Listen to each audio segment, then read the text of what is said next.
Donc, oui, continuons. Et comme la lettre ou bien l'article du journal, on va vous donner un élément collectif. C'est-à-dire que le nom de la personne qui écrit, et si on dit Zihaisen, c'est le nom de la personne qui a écrit. Vous mettez le nom là en bas comme on a dit. Est-ce que c'est compris? Si on dit Efroy, ça c'est le nom de la personne à qui vous écrivez. Vous écrivez ça après libre en haut. Est-ce que c'est bien compris? On va vous donner toujours le nom. N'écrivez pas vos propres noms. Écrivez le nom de la personne qui a écrit. On vous donne ça.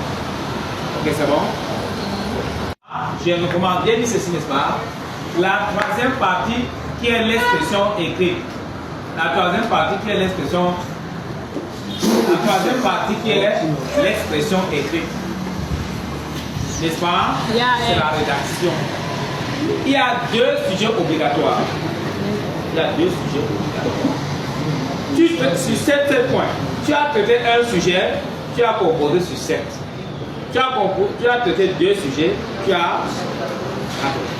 Et qu'est-ce qu'on va donner à l'examen? Qu'est-ce qu'on va donner à l'examen comme sujet de rédaction? On va vous demander de disserter sur un thème qu'on a fait avec la corruption. On a fait la dissertation. Il y a la dissertation a 3 parties: introduction, code de droit et conclusion. Le thème, c'est bon, c'est le thème qu'on a étudié en classe. On ne peut pas donner le thème qu'on a fait. Est-ce que c'est bien compris? Deuxième, troisième, on peut vous donner une lettre. Il y a 2 types de lettres. Il y a lettre formelle et lettre informelle. Informelle, on écrit à un ami, à un membre de la famille. Lettre formelle, on écrit à une personnalité. Vous connaissez déjà la présentation de la lettre. Il y a tous les 7, ce que je vous ai donné dans le cours. Si une chose n'apparaît pas dans votre lettre, vous avez 0.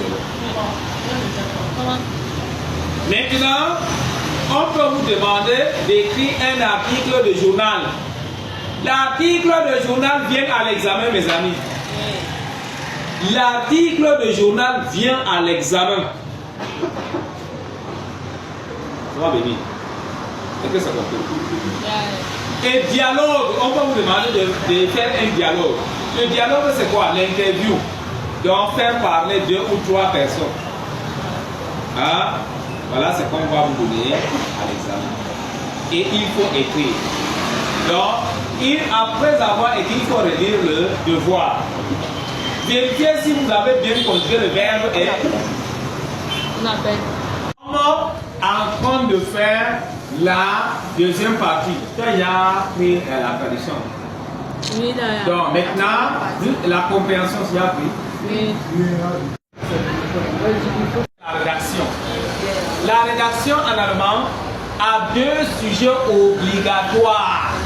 Les 2 sujets sont obligatoires. Est-ce que c'est bien compris?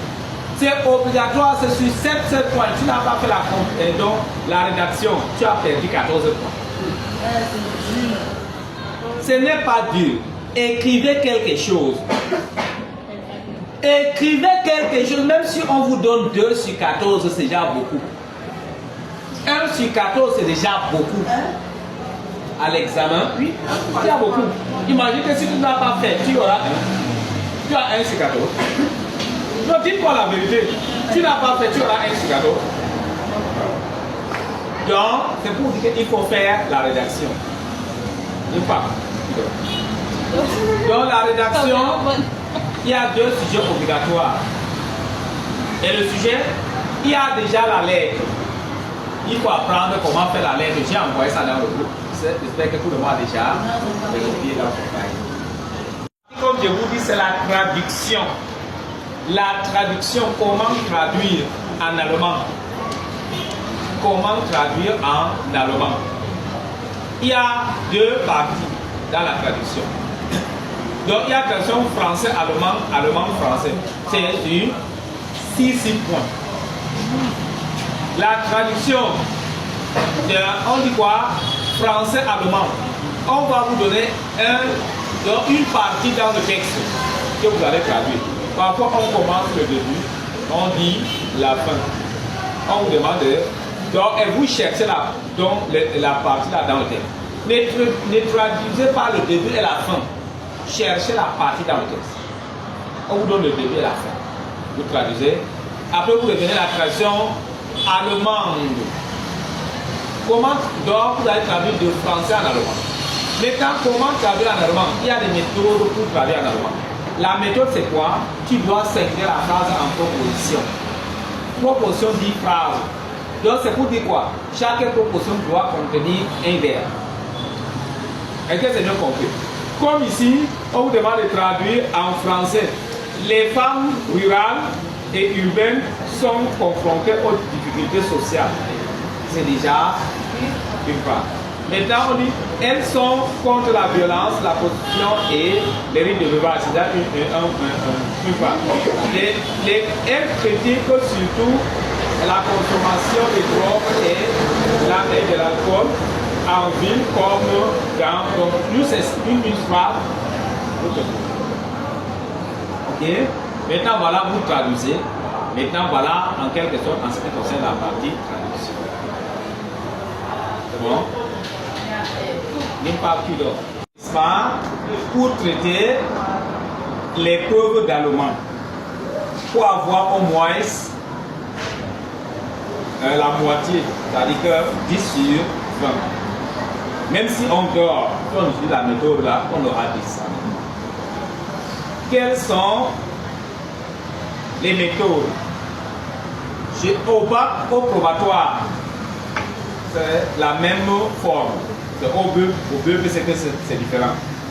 Au bac, qu'est-ce qu'il faut faire? Vous allez d'abord commencer par la compréhension.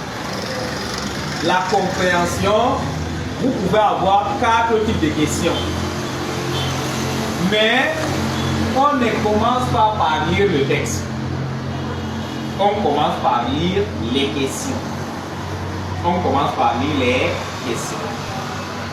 Dès qu'on a lu les questions, on souligne les mots-clés dans les questions.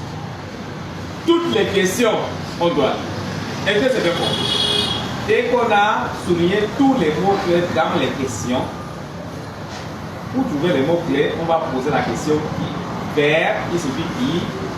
Wo, où. Wohin, où. Woher, d'où. Wann, quand. Wie viel, combien. Wie lange, combien de temps. On va poser dans les questions. Ça va nous. Les réponses seront les mots-clés. Et dans les questions, ce qu'on appelle interrogation partielle.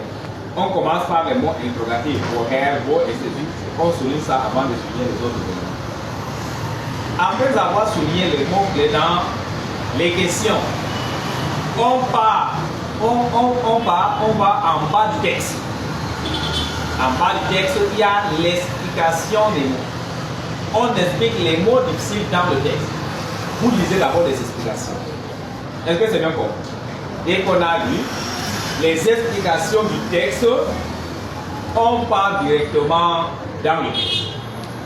On lit le texte en soulignant les mots-clés de chaque phrase. Dès qu'on a, donc on souligne les mots-clés dans chaque phrase. Est-ce que c'est bien compris? Dès qu'on a fini de lire, on souligne comment? On souligne de façon que ça soit un peu visible. Ce n'est pas que vous renforcez le crayon, non. Vous soulignez un peu seulement. Que ça, c'est vous seulement qui pouvez voir cela. Parce que si vous soulignez fort, votre voisin va lire. Il va souligner ce que vous avez souligné. Mais si vous soulignez un peu, soit un peu visible. Après, dès que vous finissez de lire le texte et de souligner les mots du texte, vous rentrez aux questions. Vous regardez la première question.